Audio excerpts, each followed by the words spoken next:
அண்ணி கூச்ச விடாம சாப்பிடுங்க, இனிமே இது நம்ம வீடு. ஏல தம்பி, நீயும் கூச்ச விடாம சாப்பிடல, சீக்கிரமா சாப்பிட்டு முடிச்சு மறு சாப்பாடு வாங்கணும்.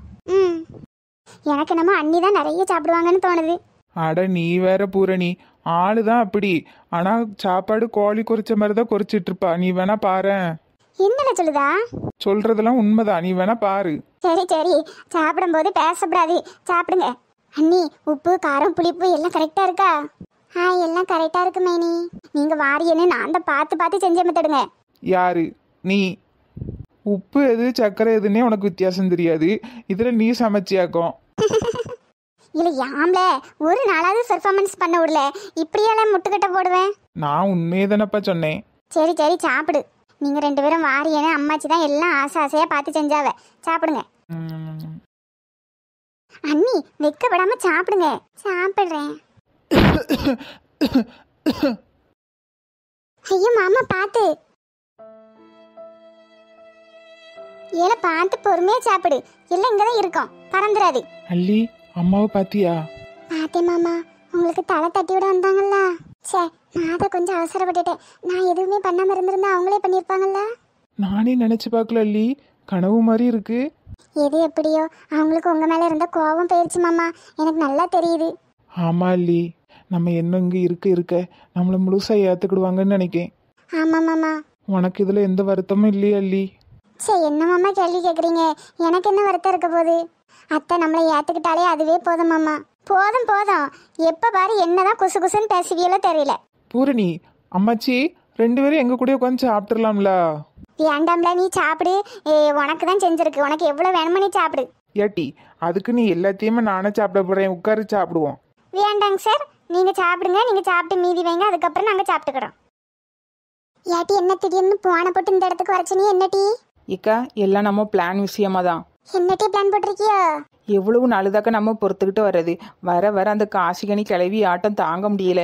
அதான் ஏதாவது பண்ணலான்ட்டு பார்த்தோம். ஏட்டி எது பண்ணாலும் சொல்லிட்டு பண்ணுங்க டீ. ஆமா டீ, சும்மா மாட்டிக்கிட்டு அடி வாங்கிட்டு கிடக்க முடியாது. ஆமா, ஒரு பெரிய பொம்பளை செய்யற காரியமா இதுன்ட்டு காரை துப்பி விடுவாவோ. இதுல யாருக்கா பெரிய பொம்பளை? ஏட்டி என்ன இப்படி கேட்டுவிட்டா? நாங்களாம் பிள்ளைய பெத்து விட்டோம்ல, அவ பெரிய பொம்பளை தானே. ஏக்கா, மிஞ்சி போனா உங்களுக்கு ஒரு 28 29 வயசு இருக்குமா? ஆமா. அநியாயத்துக்கு இப்படி ஊருக்குள்ள பெரிய பொம்பளைன்னு சொல்லிட்டு தெரியாதேக்கா. என்னைய விட 4 வயசு தாக்கா உங்களுக்கு கூட. அப்புறம் என்னக்கா? ஏட்டி அது இருந்துட்டு போகுது, இப்ப என்ன டீ பண்ண போறியோ அதை சொல்லுங்க டீ. இருங்கக்கா, ஆயுதத்தை எடுத்துட்டு வர சொல்லியிருக்கேன். ஆமா, ரங்காக்காவும் ராசாத்தி அக்காவும் பேருக்காவோ இப்போ வந்துருவாவோ. ஆயுதமா? ஏட்டி எதுவும் போட்டுக்கிட்டு தள்ள புரியல அந்த கிளவிய. சரி, அந்த சின்ன தப்புலாம் நம்ம பண்ணக்கூடாதுக்கா. போட்டு தள்ளிட்டு என்ன பண்றது, ஒரு 10 நாள்ல நம்மள வெளியே விட்டுருவாவோ. அது என்னத்துக்குக்கா, வேண்டாம். ஏவன்ட்டி உன்னைய 10 நாள்ல வெளியே விடுதாவன்? ஆமாக்கா, இப்பெல்லாம் உங்களுக்கு விஷயம் தெரியாதா? ஜெயிலுக்குள்ள கைதியெல்லாம் வைக்க இடம் இல்லைன்னு என்ன தப்பு பண்ணாலும் 10 நாள் தாக்கா. அதுக்கு மேலே அடிச்சு வீட்டுக்கு பற்றிடுவாவோ.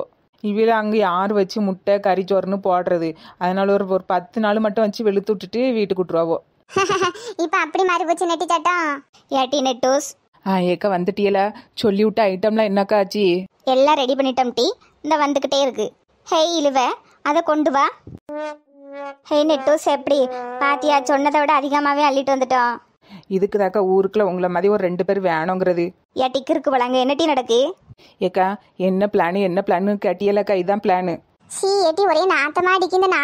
என்ன டீ பிளான் போட்டிருக்கீங்க? எனக்கு ஒண்ணுமே புரியலையே. ஏக்கா நான் சொல்லுதேன் என்ன கதைன்னு. இந்த குப்பை அவ்வளோத்தையும் ஒரு 4 கடை 5 கடை ஏறி இறங்கி ஹோட்டல்லாம் பெய்யி காய்கறி குப்பை பழ குப்பை எல்லாத்தையும் கஷ்டப்பட்டு அள்ளிட்டு வந்திருக்கோங்க்கா.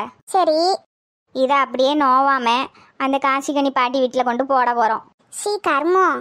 ஆமாக்கா, கர்மம் தான். ஏட்டிக்கு இருக்குவலா, இந்த குப்பையை கொண்டு போட்டா என்னட்டி பாவம், அந்த கிளவி பெரிய அள்ளி தூர தட்டிட்டு போயிட்டே இருக்கோம். ஆமாட்டி.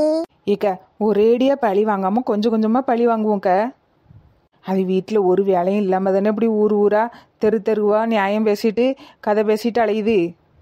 யாரும் இல்லாத நேரம் அது வீட்டு முன்னாடி போட்டு வந்துட்டோன்னு வைங்களா, கிளவி மருங்களெல்லாம் நம்ம லேசாக நினைக்கக்கூடாதுக்க. என்ன செய்யும் தெரியுமா? இந்த குப்பையை யார் போட்டா, எங்கே போட்டாவோ, எப்படி போட்டாவோன்ட்டு அலசி ஆராய்ஞ்சி எடுக்க அதுக்கு 2 நாள் ஆயிரும். ஏட்டி அப்ப நம்மள கண்டுபிடிச்சிருமா? கண்டுலாம் பிடிக்காதுக்க.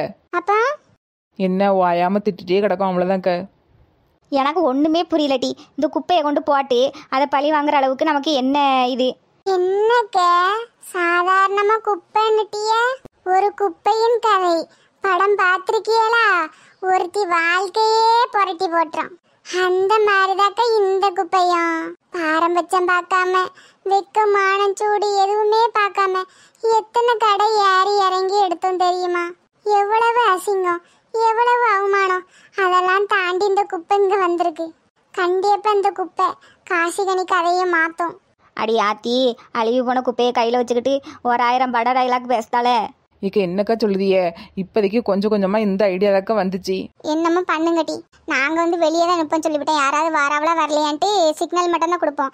உள்ளே போய் இறங்கி பண்ண வேண்டியதெல்லாம் நீங்கள் தான். உள்ளே நானும் ரங்காக்காவும் இறங்கிடுறேங்க்கா. நீங்கள் மற்றையெல்லாம் வெளியே நின்றுட்டு சிக்னல் மட்டும் கொடுங்க. ஆளுக்கு ஒரு மூலையில நின்றுக்கிடுங்க. சரிட்டி. இட்டி காக்கா மாதிரி கத்துவோமா? ஐயோ வேண்டாக்கா, காக்கா என்னத்தை அசிங்கப்படுத்தாதியோ. ஏடி பேசட்டிக்கு ஆள் யாரும் வந்தாங்கன்னா விசில் அடிக்கும் தெரியா? இக்க வருமா உங்களுக்கு? அதெல்லாம் நல்லா வரும் டி. போய் வேலையை பாருங்க. இக்க எல்லாம் நல்லா விசாரிச்சாச்சு. ஒரு நேரமும் ஆள் வீட்டில் கிடையாது. எல்லா நேரமும் வெளியே கதை பேசுறதுக்கு தான் போவோம். அதனால நம்ம எப்போ வேணாலும் கொண்டு போய் போடலாம். சரிட்டி. சரிட்டி, அப்போ இப்போவே போவோம். அது எதுக்கு அழுகுன குப்பையை கொண்டு கையில் வச்சுக்கிட்டு கொண்டு போய் போட்டு வந்துடுவோம் டி. சரிக்கா. ஆகு கடைசியில் உங்க கூட எங்களையும் சேர்த்து ஒரு என்ன சொல்றது, ரொம்ப சின்ன பிள்ளைத்தனமா இழுத்து விட்டியாட்டி. இக்கா எல்லாம் நம்ம அள்ளிக்காக தானக்கா. ஆமா ஆமா. ஐயா 2 பேரும் எந்திங்க. காத்தோட்டத்துல போய் கொஞ்ச நேரம் உட்காந்துட்டு வருவோம். சரிங்க அம்மாச்சி. இப்ப நான் என் மனசுக்கு ரொம்ப சந்தோஷமா இருக்கு. இத்தனை மாசமோ வயிற்றுல நெருப்ப கட்டிட்டு தான் இருந்த மாதிரி இருந்து இப்பதான் பாலை வாத்த மாதிரி இருக்கு. இனிமே என்ன ஒரு பேரனோ பேத்தியோ சீக்கிரமா பெத்து தந்தியன்னா அதையும் சந்தோஷமா பார்த்துட்டு கண்ணை மூடிடுவேன். ஏன் அம்மாச்சி ராத்திரிலாம் தூங்கும்போது கண்ணை திறந்து வச்சுட்டா தூங்குறா? பாட்டிக்கு இருக்கி. என் கல்யாணத்தெல்லாம் பார்க்கணும்னு இல்லை, எனக்கு பிறக்க போற பிள்ளையெல்லாம் பார்க்கணும்னு இல்லை. அவியலுக்கு இப்போ மட்டும் பிறந்தா போதும். அப்படி இல்லட்டி. சரி சரி சமாளிக்காத. வாங்கிட்ட வாயை கொடுத்துட்டு தப்பிக்க முடியுமா? எனக்கு இருக்குது ஒரு பேரன் ஒரு பேத்தி. நீ ஏன் சீக்கிரமா கல்யாணம் பண்ணிட்டு ஒரு பிள்ளையை பெத்து கொடு. நான் எதுக்கு இருக்கேன், நான் வளர்த்துக்கிடுறேன். என்ன அண்ணி சொல்றதெல்லாம் காதுல விழுதா? வாங்க மைனி. அடேங்கப்பா வெக்கத்தை பாருங்க. என்ன என்ன எல்லாரும் ரொம்ப சந்தோஷமா இருக்கிய போலையே. வா காசிகனி. சிரிப்பு சத்தம் தெரு வரைக்கும் கேக்குது. ரொம்ப சந்தோஷமா இருக்கிய போலையே. பொண்ணுக்கும் மாப்பிள்ளைக்கும் விருந்து சாப்பாடுலாம் முடிஞ்சுதா? எல்லாம் நல்லபடியா முடிஞ்சது காசிகனி. சரி சரி சரி நான் வாரேன். நான் ஒரு வேலை விஷயமா இந்த பக்கமா போனேன். அதான் சிரிப்பு சத்தமா கேட்டுச்சேன்ட்டு இந்த பக்கமா வந்தேன். நான் போயிட்டு இன்னொரு நாள் வாரேன். அம்மா ஊரு கண்ணு எல்லாம் நைனி நம்ம வீட்டு மேலதான் இருக்கும் போலையே. இவ ஒருத்தி கண்ணு பட்டாலே வழங்காது. இன்னைக்கு ராத்திரி படுக்கத்துல அவ்வளோ இருக்கும் கற்பூரம் சுத்தி எரிக்கணும்ப்பா. ஆமா ஆமா, பொண்ணுக்கும் மாப்பிள்ளைக்கும் எரிங்கப்பா. ஊர் கண்ணு எல்லாம் அவங்க மேலதான் இருக்கும் போல. ஒரே சிரிப்பு சத்தமெல்லாம் இருக்கு. இது சரி வராது. இந்த அழகமா கிறுக்கியாலதான் எல்லாம். அது மட்டும் ஒழுங்கல ஏத்த கொடுத்துருந்தா இப்போதைக்கு இந்த சிரிப்பு சத்தம் கேட்டிருக்குமா? நம்ம பிளான் எல்லாம் மண்ணா போச்சு. இருந்தாலும் நம்ம சும்மா விடக்கூடாது. மாமியாருக்கு மருமவளுக்கு ஏதாவது சண்டை மூட்டி விடணும். ஏதாவது கோல்மாலு பண்ணிக்கிட்டே இருக்கணும். இப்போதைக்கு செந்திருக்கிட்ட தனியா பேசி அவ மனசை மாத்த பார்க்கணும். இல்லாத பொல்லாதெல்லாம் சொல்லி கொடுக்கணும்.